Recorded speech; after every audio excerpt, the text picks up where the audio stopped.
Welcome to another episode of the Modern Hotelier. We're excited to release this conversation with David Collyer, the global SVP of Aspire PreFlight Hospitality.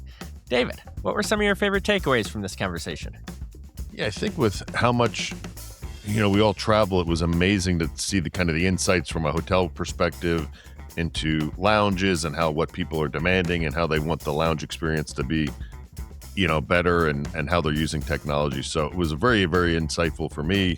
I wish maybe there was more Aspire lounges.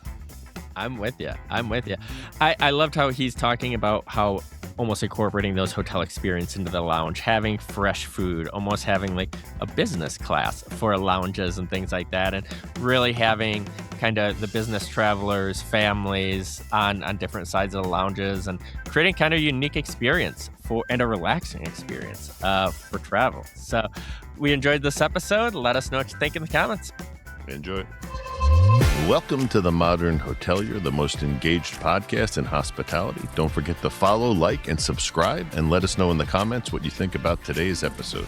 Steve, who do we have on the program today? Yeah, David, excited for this one. Something new that we haven't really discussed on the podcast yet. We have on David Collyer, the global SVP of Aspire PreFlight Hospitality. Welcome to the show, David. How are we doing today? I'm great, David. Thank you very much. Nice to meet you, David. Nice to meet you, Steve. Thank you for having me. You as well. You're welcome. All right, so we're going to jump in. We're going to go through a quick lightning round. We're going to get to know you better, your background, your career, and then dive into some industry topics. Sound good? Yeah, sounds great. All right. So when you were young, what did you want to be when you grew up? An actor. Ooh, okay. What's something that you wish you were better at? Planning. Organization. Okay. What's a luxury you can't live without? Time. Ooh, that's a good one. So if you could take anybody dead or alive to lunch, who would you take? Winston Churchill. That's a great one. All right. So if you had a superpower, what superpower would you like to have? Healing. I'd like to be able to heal anyone who is sick or suffering. That's another good one. You're doing this. This is a great one. All right. So what's something that's on your bucket list? Oh, gosh. Something that's on my bucket list. House in the south of France. Wow. A great lightning round right there, David. Yeah. Well done. Now we're going to dive into your background a little bit. So you grew up in the UK. Did you grow up around the London area? Yeah, I grew up in Hampshire, which you inherited as New Hampshire. Yeah, I grew up in the countryside, which is about an hour and a half outside of London. So very close to London in terms of being able to commute in and out, but still lovely enough to be in the countryside. I haven't moved far, and I live in a forest in Windsor Great Park. The King Charles is my landlord. Very cool. How did growing up in Hampshire shape you into who you are today? Well, there's not a lot to do in Hampshire, so you get out pretty quickly. That's the first bit that shapes you. You move. But most of the people that grew up where I did, you kind of stay where you are and do your thing, or you go into the bright lights of London, which is exactly what I did at a very early age. I mean, at 15, we were as young kids, we were going into London, shopping, buying the latest trainers. That was the hip hop era in London. So that was pretty cool, and you could do it quite easily on a train. And in those days, London was a different place to it is today. So it was easy. And that really shaped me early on to thinking, do you know what? I could do this every day. I could work in London, have the best of both worlds, not have to live in the city, keep one foot in the countryside, but also one foot in the city. And I've managed to maintain that so far throughout my career. That's great.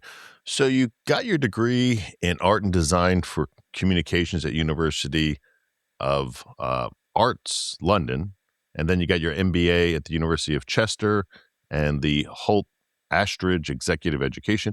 What led you down that path to choose those universities and to choose those degrees? Well, I wasn't very good at anything at school, really, other than art. I guess you'd call it fifth grade, I guess. Everyone else was sort of, drawing camper vans and bowls of fruit and all the rest of it. And I presented an ad for Crombie, which is an English soup manufacturer. And my art teacher was like, okay, that's that's a bit odd, but you clearly have a talent for it. Let's do an expo. At the end of the school year, we did that. It's attended by a lot of business people, and there was a small advertising network called WPP who come to that show and look for talent, and thought I had some. And so I started sort of an internship relationship with them whilst I was at Centre St Martin's UAL in London, one of the world's top leading design colleges, and thought, yeah, this design thing's pretty interesting. And I loved the psychology of brands. I loved all the kind of strategic elements of design, not just do things look pretty, but also what makes them pretty in the eye of the beholder, from the psychology of color to proposition to call to action to all of that stuff. And whilst I was at St Martin's, the other thing is that they're known for a few things: fashion, design, 3D design, product design, etc. I started to develop this passion for all things three-dimensional. And I'll come back to that, because in my world today, everything I do is three-dimensional from a guest experience perspective, right? So, and then I graduated from St Martin's and went straight into WPP, into their agency network in London, working predominantly in the travel and tourism department for 10 years. So I worked with brands like Accor, British Airways, Virgin, Bacardi Martini Group, as they were then, their global travel retail sector. So everything I was doing was really design, marketing, strategy development, brand development in the travel and tourism industry. And that's where it all started. That's where really that ignited that passion that I still have today for this great industry, which is, I still think, one of the best industries in the world, hospitality. 10 years at WPP. One of my clients was a little small hotel chain called Intercontinental Hotel Group, who you may have heard of. And I worked across, number of various accounts, but that was my favorite. And they invited me to come and join the business. So I moved from agency side to client side, as they say, and I spent the next 10 years at IHG here in their HQ in the UK, also in the countryside, just down the road in Windsor. Yeah, I left there 10 years later as the director of marketing and strategy for one of the world's largest hotel companies. And then since then, after sort of 10 years, I was and I'd worked Holiday Inn, Intercontinental, Crown Plaza. I'd launched I helped launch Hilux in China, Hotel Indigo, the whole boutique thing when that exploded. And that was really, really exciting. And then, when you work for Coca-Cola, you don't go and work for Pepsi, right? So, it was like, well, do I go to Marriott? Do I go to Hilton? Where do I go? Do I go boutique? Do I go specialist, etc.? And in that time, we had loads of really cool brands, hospitality brands popping up in the UK. I was explaining like Hotel de Van, Maison, etc. And I had an opportunity to go and work for them, but I was like, yeah, no, I've kind of done that thing. And there was this American company who were banging on my door called Value Retail for about a year, my final year, saying, oh, we see you win all these travel and tourism awards, and we guest experience thing we're interested in. We don't really understand what that is. Would you like to come and work for us? And I was like, I know nothing about retail. I'd be useless. And they said, look, can we come and talk to you? I said, no, guys, thanks very much, but it's not quite what I'm looking for. And then the COO phoned me directly. I got my phone number from the head and said, look, I drive past your office every day. I know you got a Starbucks. Can I come in 8:30? Yeah, 8:30 one morning, buy a coffee, give me 15 minutes of your time, and I'll explain to you why. And I said, well, okay. I looked him up. Pretty heavy hitter, this COO. I was like, yeah, come and meet me for coffee. Great. Okay. And Simon and I sat down, and he said, look, what you don't know about Valley Retail is that we are the world's largest luxury outlet retailer. We have 11 outlets globally. Our owner, Scott Malkin, I might get this wrong, but within his family, there was a link to the Empire State Building, there was a link to Macy's, so it's like retail and real estate.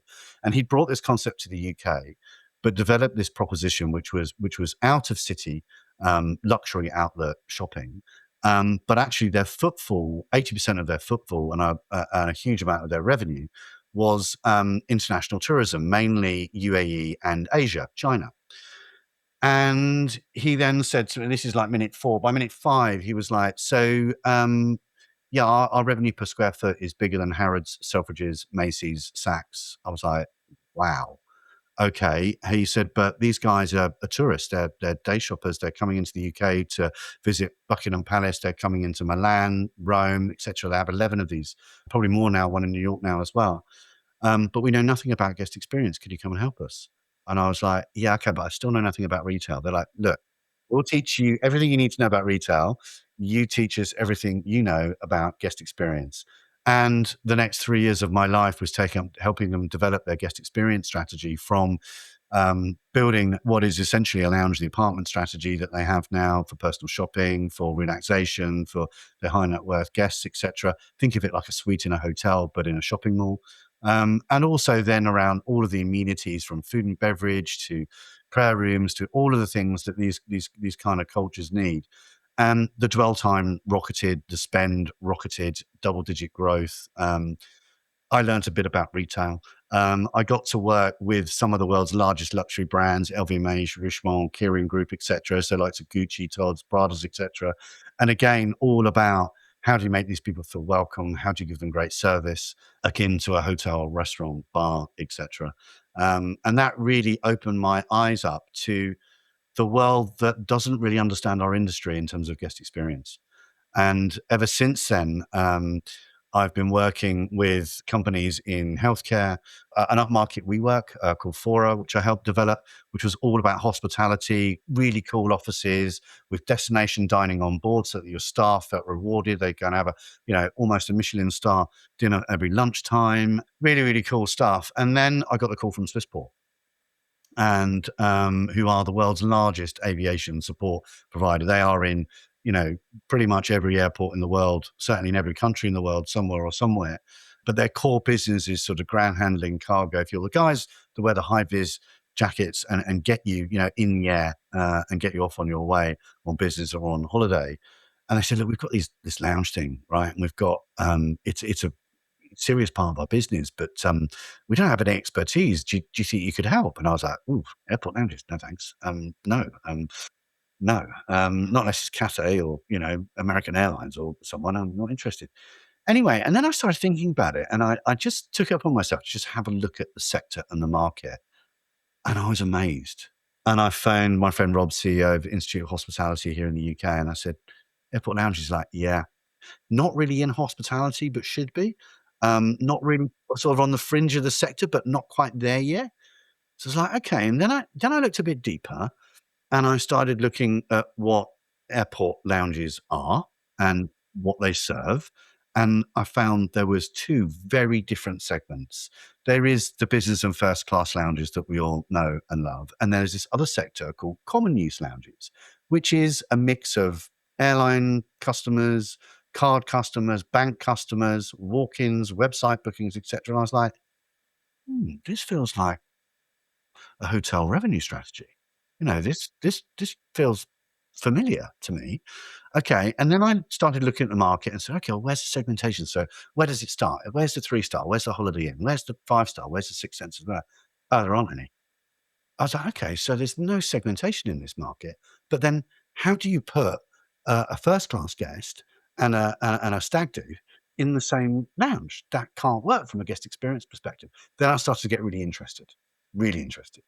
So I took the job, and I spent the first 6 to 8 months researching really the market, the industry, talking to airlines, talking to airports, talking to guests, developing some proprietary insight into this market, and realized that there was an opportunity to segment the market. And I thought of it purely like a hotel, right?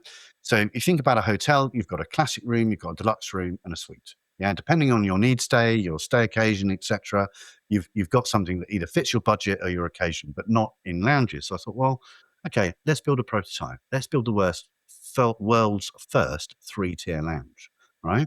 So effectively, you've got, in hotel terms, you've got kind of like lifestyle, upscale, and luxury. Yeah. And we launched that quietly in the UK in case it didn't work. And it was a huge success, not just with our guests, but also with airlines and with airports. They said, crikey, we've been waiting for somebody to do this. This is fantastic. And that little pilot that we did in 23, we're now putting to every single airport in our 110 lounges globally. In every airport and every airline has adopted that strategy. Wow, that's awesome. That's awesome. So, I have a question during your hotel days. I understand you have an interesting hotel story where SAS and Secret Service showed up to the hotel, you closed the floor, and they had to remove some guests. For what you can you tell us about that experience? Not really, not without getting arrested and put in jail. But I think that there's lots of stories from my IHG days. But that particular hotel in central London, um, yeah, I don't think it's uncommon in cities for that sort of things to happen. Whether it's somebody who's a wanted person or an arms deal or somebody who shouldn't be in that country. But yes, a floor of a certain hotel was evacuated, and the SAS did play a role in that, and an individual was extracted from the hotel. That's funny. That's funny. So, David, we usually go over your career, but you kind of covered that already. Can you share a little bit more about Aspire pre-flight hospitality and how you all stand out from different airport lounges? Yeah, how long have you got? It's a bit of a journey and a bit of a story. So, you know, talking about, I approach it purely like a hotel, right? In every single way. So, if I think about guest experience as the beginning, right? So, what have I done? Okay, I've partnered with EHL, École Hotel Lausanne in Switzerland, right? The leading hospitality school. So I partnered with them immediately and went to visit some friends there that I work with throughout. Also brought them into some of the luxury brands that I work with as well, and explain to them what I think needed to happen. This industry needs to transform, and I like to think we're leading that from a hospitality perspective. I then also work with the Institute of Hospitality in terms of developing the service skills, the training, the bedrock of our industry, right? And what our guests tell us is in an airport lounge, they expect the same level of service that they do in a 4 or 5 star hotel. And from my perspective, when I joined this industry, it was absent. It didn't exist, right?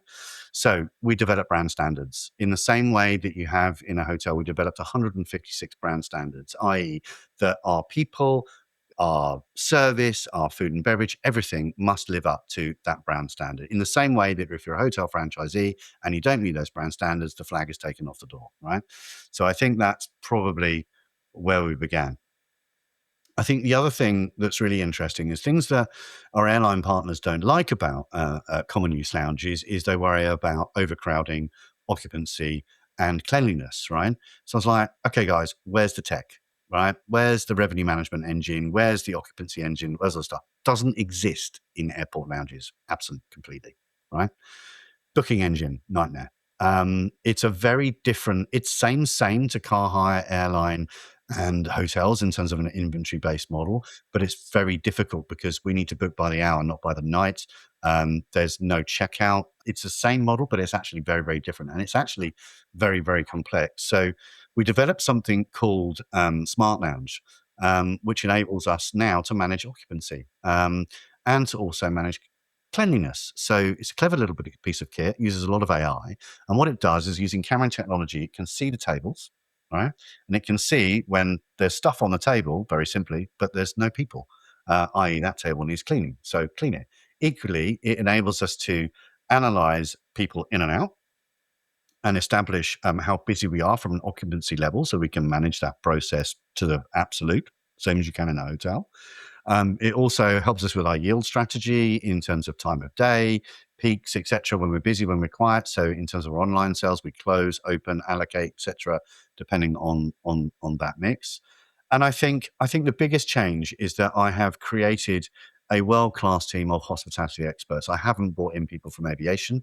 I've brought people in from all of the hotel groups that you'd know. I've brought people in from some of the best airlines in terms of food and beverage. We just won, we're the first independent this week to win Cellar in the Skies for our wine selection, etc. And our culinary strategy is absolutely going up here. What's happened in this industry, which is really interesting, is it's gone back to where it was in the sort of early days when the first airport lounge was created in the US, right? It used to be an age of elegance, and it used to be, and it got a little bit mass market in the middle. It's now going back the other way. And if you look at the IATA seat growth data premium is what's driving the aviation and travel industry at the moment. It is all about business and first class seats and the growth. That is the growth engine of the industry. And, we're now looking at data sources like CoStar, previously known as STR in my old days, whereby we're looking at what luxury keys are opening where. So in Europe, for example, I was in Rome this week looking at a couple of opportunities. We know that Rome and London have the two highest penetration of luxury keys opening. So we use that as a signal in terms of which markets we want to go to next. But we absolutely use premium seat growth as a way to sort of signal and target where we're growing. So, massively improving food and beverage, massively improving our service standards with the help of the world's, experts in terms of doing that. And then design, three things that our insight tells us that guests are looking for: quiet, comfortable, well-designed space outside of the melee of the terminal, which are getting busier and busier. Secondly, a comfortable seat. Thirdly, really high quality, fresh food and beverage. Yeah. So my academic partnerships with EHL absolutely help us guide us to the future of hospitality in airports, learning from the hospitality industry across all sectors within hospitality to do that. And then I've recently just partnered with, hasn't been released yet, but I've just partnered with a certain design college that won't take you too much trouble to work out who it is, to develop the world's most comfortable lounge chair. All right. And that's a really exciting project that has taught us a huge amount. Working with tomorrow's design talent, incredibly talented people, I thought it was all about your bottom and being, a comfortable chair. What it's actually produced is a learning that comfort is more than actually how you sit down. And, comfort is about more than just that. It's about quiet. It's about sound. It's about the environment. Do I feel secure? Am I cocooned? Am I protected? Can I see my luggage? Can I adjust the lighting depending on my mode? We talk about modes of travel: fast, slow, being the very basic. But also, you've got what we call experience enthusiasts. You're like, where's the bar? Where's the champagne? What's the food? And then you've got the business guy who's like, right, where can I plug in? Where can I charge? Where can I get my Wi-Fi, etc. So actually, the psychology of comfort is something that we've learned as part of that design process. And again, that will be something that we'll be rolling out globally. It's also part of our sustainability strategy. A lot of our guests, airports, airlines, etc., care, a huge amount about sustainability, as do we. And I've sort of set my team the goal of becoming the most sustainable lounge brand in the world. We've got 110 lounges on pretty much every continent in the world, and we're growing that to 200 as we speak. You can't buy amazing furniture in Italy and ship it to the US, right, without inhabiting your carbon footprint. So how do we create a global standard in terms of design? And then how do we move that into the US, where it can be manufactured in the US with, the right, I don't know, wood from that region or fabric from that region, to make it really what I call sense of place and have meaningful. So there's lots of things that we're doing that make us different from the competition. That's great. That's Yeah. great. So I've got a question for you. So I recently did a post, and so I'm curious what your thoughts are. So it seems like behavior can become different in airports than in hotels. So in other words, you're not going to lay down on the floor in a 4 or 5 star hotel in the lobby and take a nap, but you do it at the airport, you do it at the lounge. And my post was about, am I the grumpy old guy because somebody's sleeping right next to me, who's when the bar's right there and I go to look at his socks as he's laying on the couch. So how do you balance that with these? Because these are obviously, in listening to you, upper end lounges. How do you balance that comfort of the guest, but the comfort of the guest who's not feeling comfortable by another guest? Well, you've got to have some rules of the room, as I call them, right? You've got to have some, and I read a really interesting piece in the Financial Times, similar problem with Airbnb, right? And a guy's got his lovely holiday home. His neighbors have rented it out to Airbnb. They're having an all-night party. And he said, if this was a hotel, you'd have a guy in a nice smart blazer who at midnight would have said, guys, can you turn it down? And it's the same in lounges. I think firstly, those brand standards I was talking about, we have some rules, right? Whether it's about dress code, whether it's about behavior, etc. Like, one recent big problem is the amount of people that think it's acceptable to sit in a lounge on video to their mum. Hi, yeah, look, I'm in the lounge. Look, I'm inviting everyone's privacy. Isn't it amazing?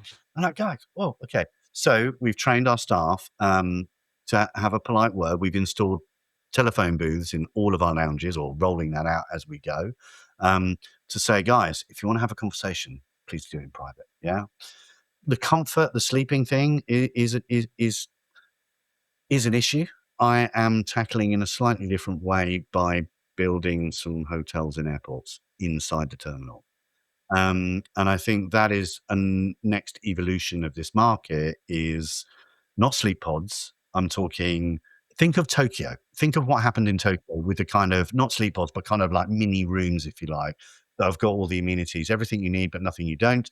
And we're working on a concept which we're launching in Europe and hope to roll out globally, which is, do you know what, guys? If you want to be horizontal, there's a place to do that, and it isn't in the lounge. This episode is brought to you by Aspire PreFlight Hospitality. The way people travel is changing. Today's passengers want experience, and the lounge is where that experience begins. Aspire PreFlight Hospitality transforms time spent at the airport into something memorable. Award-winning hospitality, locally inspired design, carefully curated menus, and spaces to recharge. Each lounge is crafted around the needs of the guest, not a one-size-fits-all approach. With over 100 lounges worldwide, 35 years of expertise, and recognition as the partner of choice for airports, airlines, and alliances globally, Aspire knows what an exceptional pre-flight experience looks like. Aspire Pre-Flight Hospitality. Wait wonderful.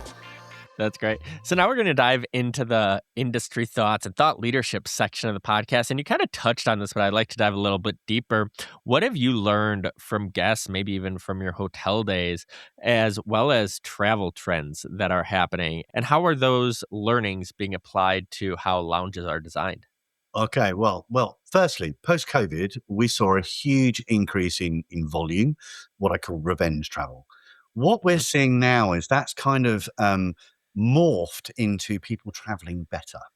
So the lounge industry globally is growing about 15% CAGR. We grew at 30% last year and 80% over the last 2 years. So what are we doing differently? We are spending a huge amount of resource, effort, time, and money understanding guest needs. And guest needs have changed dramatically. They are no longer looking for comfort food. They want a more balanced, fresh experience in the lounge. And point one. Point two, what we're seeing is because of this, more people are traveling in business and first class, and they're traveling further afield. What that means is we're seeing an increased trend for people dining on the ground rather than in the air.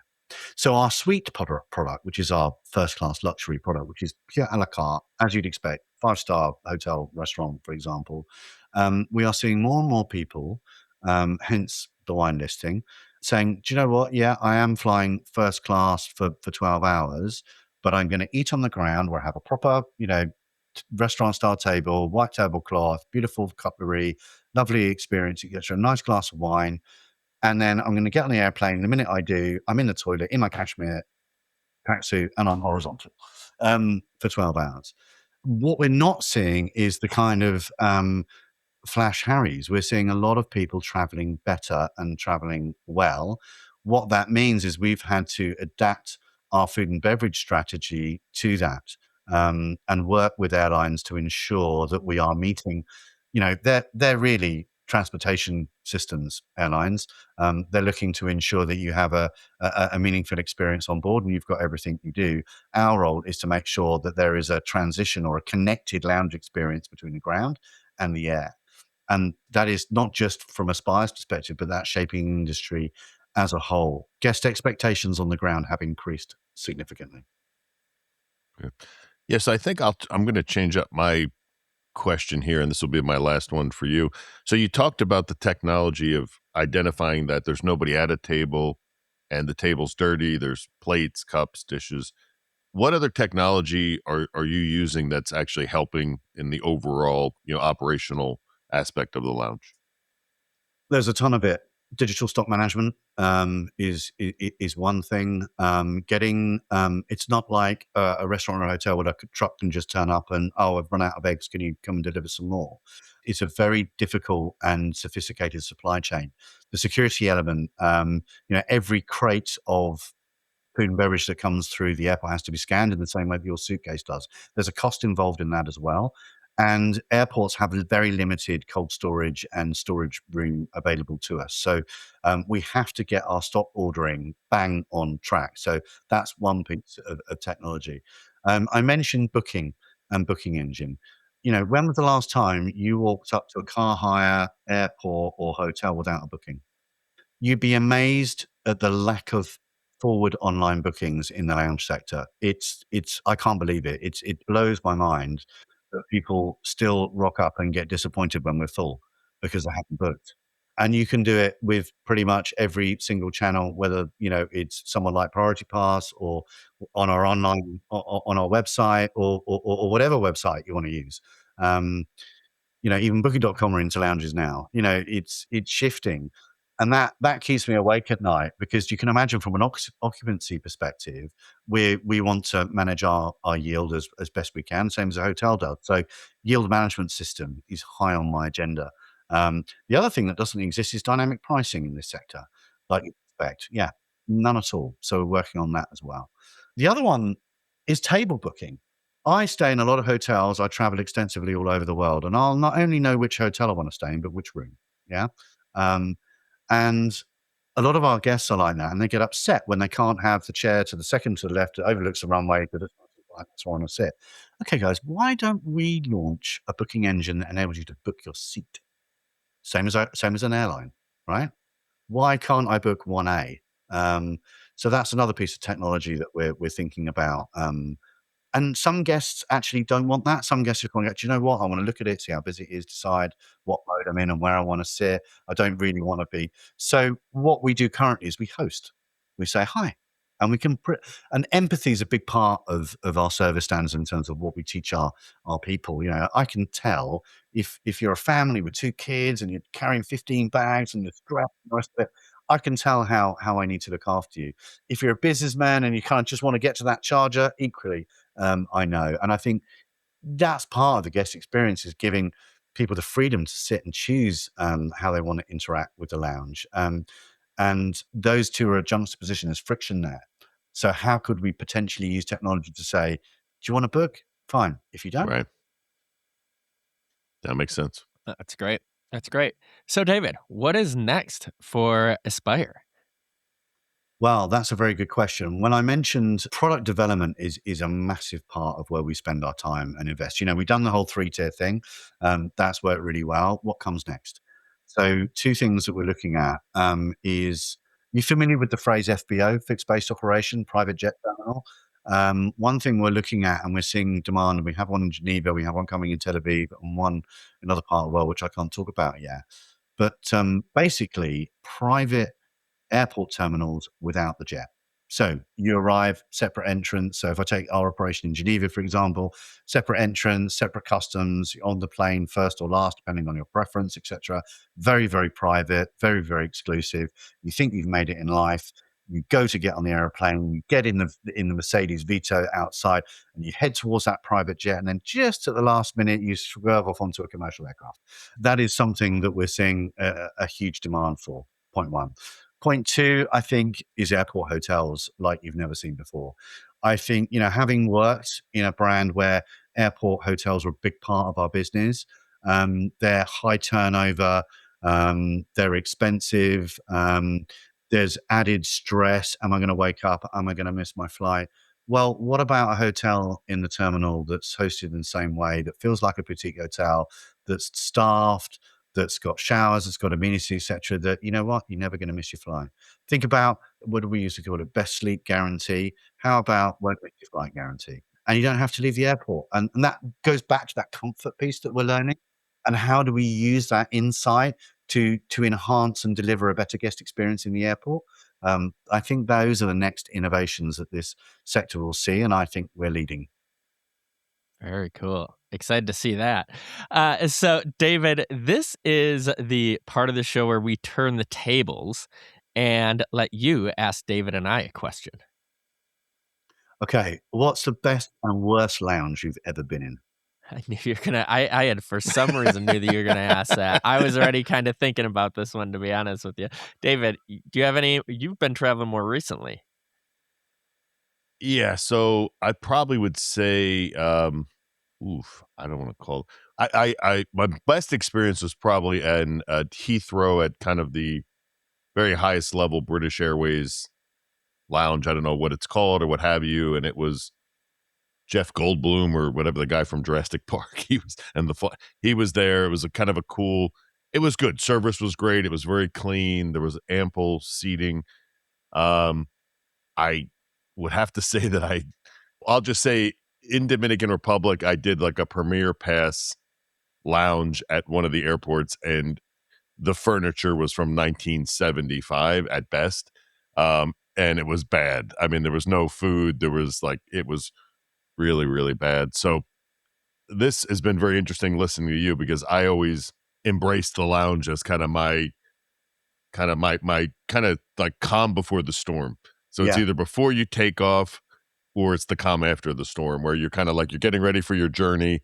And usually my trips are business, or you're kind of coming down from we're going to high tech next week. So being in the lounge, after 4 days or 3 days of being crazy is always kind of a nice kind of way to just end your trip. And if the experience isn't spot on, like you're mentioning, then it definitely is negative. So you're talking about the Concorde room at Heathrow Terminal 5. That's the lounge you're talking, which is their first class lounge, which is excellent. And British Airways is one of my biggest clients. So wherever British Airways don't have a lounge, we look after their guests in our lounge. So Well, not to steal the thunder, but British Airways, it's amazing that in the US, I can take a 4-hour overnight flight and get no food on American, and I can take a flight from Berlin to London, and if I fly business, British Airways treats you like you get a full meal. I mean, the flight attendants are like, "Did you like the wine?" I'm like, "Yes, it was great." She's like, "Here you go, dear. Here's 2 bottles for you. Take it to your hotel." And you just feel like you're like a rock star and that everything's great. And then other airlines, again, I'm just kind of stuck with American here. You just kind of feel like, oh, I got a bag of chips. Great. I mean, one of the biggest problems we have as an industry, right, is consistency. I had a complaint from a lady from Australia recently who said, "Look, I just flew from Australia to Liverpool, and could you explain to me why your biscuits were different in Liverpool than they were in Australia? Because I was very unhappy with the biscuits." And the first is pride, right? Is she's chosen my brand, right? Because of the experience. It's like, wow, that's pretty cool. And secondly, like I'm pretty sure tastes in the UK and Australia are different as far as biscuits are concerned. But I'll stock the biscuits just for you. No problem. There was something else in there that you mentioned. No, right, consistency. As a rule, right? There are parts of the world where airports think it's appropriate that airport lounges are worse than Starbucks. No disrespect to Starbucks. Starbucks are amazing. They're a brand that I use as a reference point to my team in terms of quality and consistency, right? But like a lounge is something different. Yeah, it should be an experience. And there are some pretty poor operators out there that think that's fine, right? I'm flying business class, like your point. I'm in Dominican Republic or wherever, and Europe, it's no different, by the way. There are pockets of Europe where you walk into a lounge and you go, really, guys? Yeah. Really? So I think getting airports to understand, listen to the consumer insight. People expect now a 4 or 5-star experience minimum, right? Right. Next question. Go on, David, please. Oh, Sorry. I was gonna say my favorite one is probably Denver, just because I know the people there. So Yeah. like when I walk in, like it's more of a personal experience. I don't think anything like really stands out, and I'm sure people would disagree with me. But the one I always have a problem with is San Diego. I don't know why. Every time I go to that lounge, it is packed, or the certain food is not available, or you can't find a seat, or it's just kind of a little bit more chaotic and not as relaxing as I'd like before I'm getting on a plane. It's really interesting. When we were going through kind of like the rebrand and the repositioning to match the product that we developed, again, we speak to, I look after 7 million guests a year, 16,000 a day. We have tons of insight. We talk to hundreds of thousands of guests every year, gaining insight in terms of what their needs, drivers, behaviors, attitudes are, etc. And when I first started, people used to say about, kind of, it's where, what did they used to say? The perfect start. I'm like, guys, getting up Right. at 4 a.m. is not the perfect start, right? We can't say that, right? Or claim that, right? Oh, we're a destination. No, we're not. The destination is on the other side of the aircraft, right? When I land. And so we started to delve into with focus groups and insight and in-depth and one-to-one interviews. What is it? When I'm just waiting, and we were going through all of this brand work and all the rest of it. And one of the very clever guys in my team, said, yeah, all you really want is to just wait wonderfully, don't you? And I was like, sorry, say that again. Wait wonderfully. I was like, wow, okay. Yeah. So now our brand promise, if you like, is wait wonderful. And I just think, guys, the reality is, right, we talk, and then the other thing we talked about to get us to that was we talk about process passenger to cherish guest in terms of our SOPs and our trainings, right? In an airport, you're told what to do, what to take off, what to put in the tray, what to put back on, where to go next, etc. And in my view, once you come through the door of the lounge, your shoulders should drop. That's it. I'm done. I just got to wait, right? And the first thing I did actually in terms of the guest journey within the lounge is I put scent machines into the reception so that immediately it smells different to the airport and your senses immediately go, hang on a minute, this is more relaxing. This is something different. And that's made a big difference. Actually, that sense of arrival, as I call it, is really key and really important. Next question. If you were in my job for a day, what would you change in the lounge? What would you add, take away, delete, stop, start? Well, for me, and it depends on the lounges, but if I were to be in the design phase, I'd always just find it very funny when you're in a lounge for 100 people and there's one urinal and one toilet. So I would say most of the time, for me, that's where I kind of I'm like, seriously? I'm like, I can't use the facilities because there's one toilet. So so I would just say from the more the design from the operational, because I think to your point, Steve and I know it's just like a hotel. It's the people. If the people are nice and they welcome you and they're friendly and the bartender smiles and the person checking you in smiles, that makes a big difference. Just like as Steve said, he knows the people there. So you might have a crappy glass of beer and the whatever the quesadilla crap is been sitting out there for 4 hours. But if the person smiles, you're just like, okay, all right, whatever. This is nice. Yeah, I think the future of airport lounge food is fresh. We're working with the HR actually from a technology perspective, how we can actually make that supply chain and that whole thing. But it's a few years off. But I do think that's the future. Interesting you say that, right? So the other thing I did when I joined Aspire is I changed our design philosophy and created our design guidelines. And I now work with 6 of the world's leading hotel designers. I don't use. Actually, I use a mix. I use a bit of retail as well.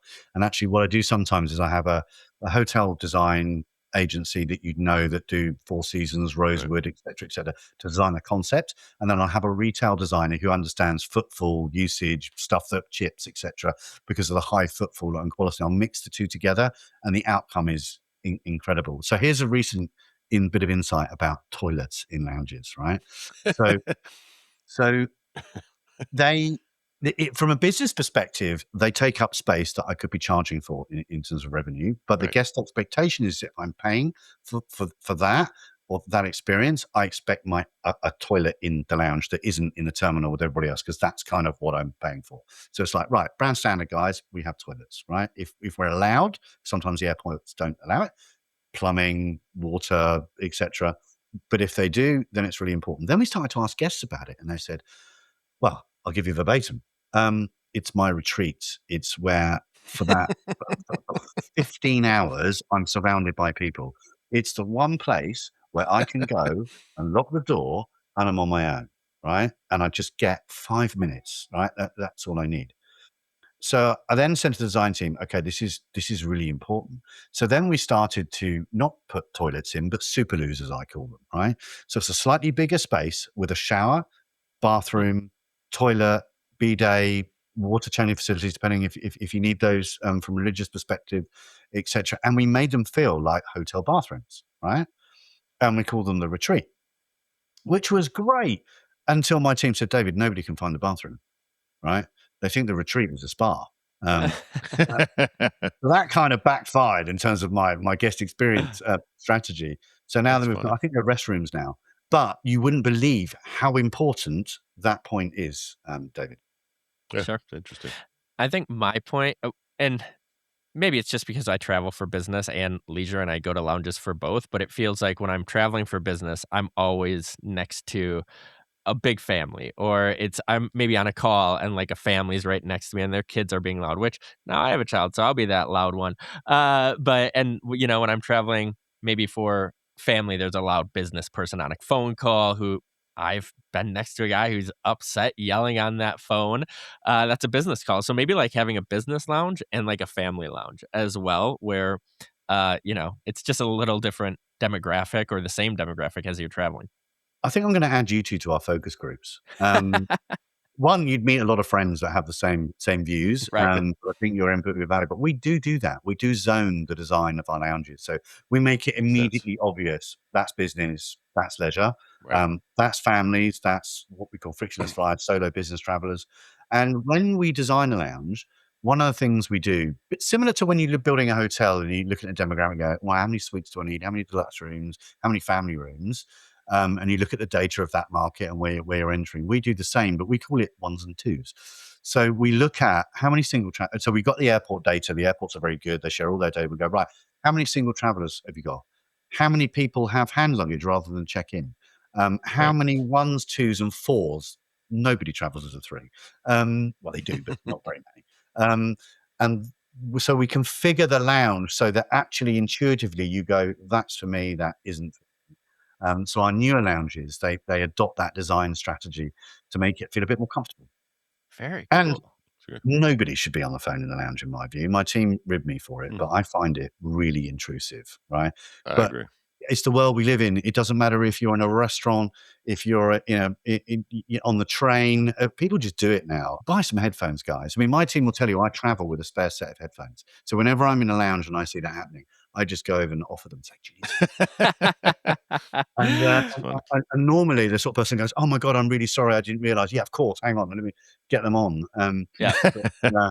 Yeah, it's That's funny. the world we live in, and it's a bit of a thing, and it's difficult from us from a guest experience perspective. It tends to be older people. The kids are brilliant. They got the headphones, got the iPad. They're fine. Leave me alone. I'm cool. Whatever. But it's the older generation who like, yeah, I'm not sure this is working. Can you hear me? Yeah, I'm in the lounge. That's the problem. That's great. That's That's funny. great. So our producer, John, he's been listening the whole time. We're going to kick it over to him for the final question before we get you out of here, David. Sure. So you kind of mentioned that and kind of talked about how you've stolen a lot of things from hotels or your experience and brought them into the lounges and used that as inspiration for what you should be doing. Is there anything that you've learned doing the lounges that now looking back on your hotel experience or something that you say, why didn't we do this in a hotel, or or we could do this, and maybe some advice for hoteliers out there from a different perspective? Yeah, sure, John. Look, I think stolen's a bit of a strong word, right? I talk about my vision being translating the hotel guest experience into the airport passenger lounge experience, right? And I have taken, okay, stolen a few bits and taken it over, right? No harm in that. I think if I was looking at it the other way round, I would probably, as a hotelier, invest much more in guest insight data.